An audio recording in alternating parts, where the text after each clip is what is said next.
Okay guys, so we are trying to find the next move for US30, right? So trying to find the next move for US30, the first thing we are going to do is to map our zones, right? On higher time frame. So if you go to the higher time frame, the 4 hour time frame is a higher time frame, but it's not exactly where we need to be looking out for, right? So we go to our daily time frame.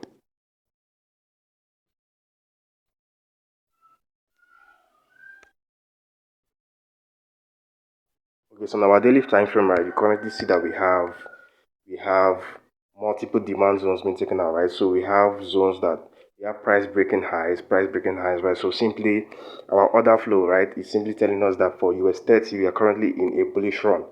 The market trend for US30 is currently bullish, right? Because we have price breaking highs and a lot of trade orders, right? We have a lot of buy trade at demand zones, right? And it keeps breaking highs, right? So at this point, this is where our focus of direction would be. But if you look at the lower time frame, if you go lower, which is the 4 hour time frame, which is in my opinion is the best time frame for intraday trading analysis, right? That's where I make most of my analysis. Then the lower time frame, I take trades from there, right? Or I might even take trades from the 4 hour time frame. So that being it, so in our 4 hour time frame right now, we can see that it's in accordance with what the daily time frame is giving us. We are simply still in the bullish run, but at this point, when we got to this point, right? When we got to this point, we are simply all these points we are trading here, right? Is the internal structure. Now the internal structure is how you get your internal structure is by mapping out your swing high and then your swing low, right? This is your most prominent high and your most prominent low, right? In between it is your internal structure. Now your internal structure is simply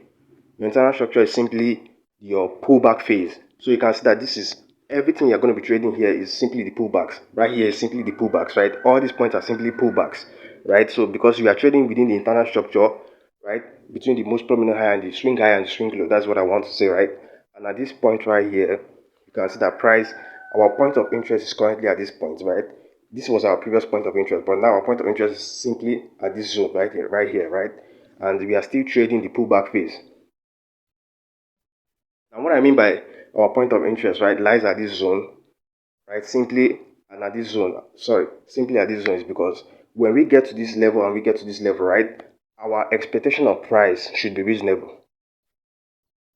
And one of the mistakes I see a lot of people, I was once there, right, was people having the wrong expectation of what a zone will do when price gets there, right? So because we are still trading, the internal structure, we are trading the reaction points for pullbacks, right?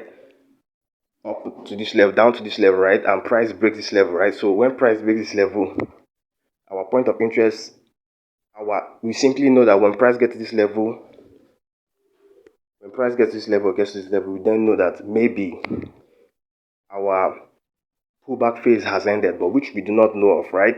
So currently, right here from here, if you are trading against the trend, right? If you are counter trading against the trend, and you got to this point, right? Price breaks this low. But let me show you something that you normally wouldn't see. If you look close, right, you will notice that we have, if I zoom, let me zoom out the chart so you can see things more clear, right? Okay, so right here,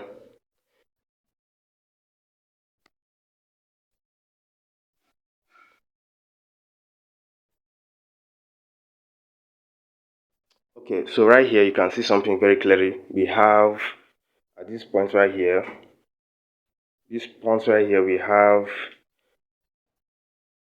a fair value gap, and also we have another fair value gap right here.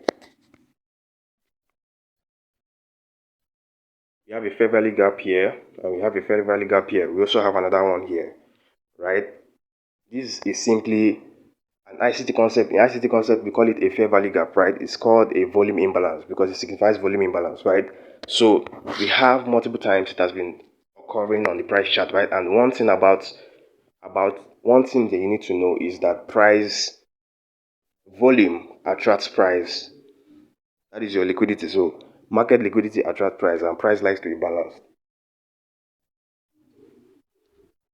Price likes to be balanced. So I don't think price is going to neglect this volume imbalance we have here, this one, and also this one right here. So because price likes to be balanced, and right now there are a lot of pending orders at these levels, right? So this one is the most important of them all because it occurred at a transaction, a multiple rejection zone, because we have first multiple rejection zone at this point, we have second one, and we have another third one here, right? So there are a lot of pending transactions that are here waiting to be carried out. Also at this point, there's a lot of transaction that is waiting to be carried out, pending orders and limit orders, right? Waiting to be carried out, right? There's liquidity that lies below here, and also there's liquidity that lies below this point, right? So price breaks this low, right? Price breaks this level, and then we have a form of, I don't know if you're going to have a form of a retest. So if as price breaks this level, price might want to retest it to this level. Then when it retests it, right, we'll be targeting, since we've already targeted this, we've swept this low right here, right? We might also come to this point, right? Price might also come to this point, breaks and retest, right, and comes down to this level, which we do not know of, right? So we are not trying to predict, we are trying to react. And after reacting, our prediction will come after reaction, right? And then price getting to this level, right? If price breaks this high and comes to this level, we want to be looking for, the price breaks this level from here and comes here, and we have a candle that signifies momentum with increased volume. So if we have an increased volume simply means there are tons of interest, right? It means there is level of interest, tons of interest at that point. So we need to see if it comes to this level, right? Trying to balance this, to balance price, right? And it comes to this level, we might want to be looking for an engulf candle that signifies momentum with increased volume. Then we'll be trading to this point, then we'll try to take out this point, right? But if it doesn't, currently we are not trying to predict, we are trying to react. So let's just see what is going to happen. So if price comes and makes a rejection of this zone and we have an engulf candle, right, come to take off this low, because this point right here, so this point right here is our last area of liquidity, right? So price might want to retest it at this level.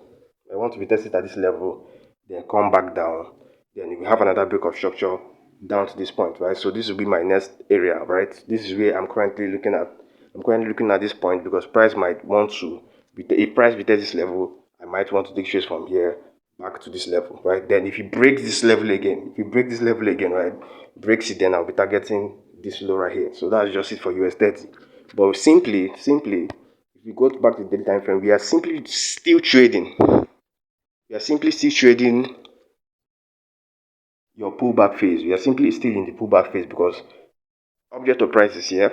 Our point of interest is here, right? So currently our point of interest is here on the daily time frame, which gives us our, our swing structure, our order flow, because it's bullish, right? So price might want to get here. Price might sweep this level as a form of inducement, a liquidity sweep, sweeping out liquidity right here. Then we might come to balance price, balance up the remaining volume imbalances we have here, right? So that's what I'm trying to say. So our point of interest is right here. And if you are counter trading, that means you're trading against the trend. You are simply trading the internal structure, the pullback phase. So you'll be trading from strong structure, targeting weak structure, right? And price gets to this level right here. We might want to sweep this level. If it comes down, if price gets to this level, and we have a firm rejection, right? A firm rejection or an engulf candle that signifies momentum, and we already have volume, we have increased volume, right?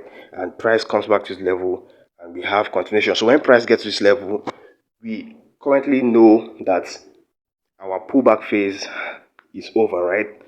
And we need to be trading in accordance to what our order flow is, right? So if price comes here, makes a rejection, right, just sweep above this previous low right here, right, then we might want to be trading up to this point. So that's just it for US30, right? Then on the 1 hour time frame, if I go to the 1 hour time frame, right, if I go to the 1 hour time frame, I might simply still be trading on the 1 hour time frame. I might simply still be trading a break and retest of a continuous sell-off from this point.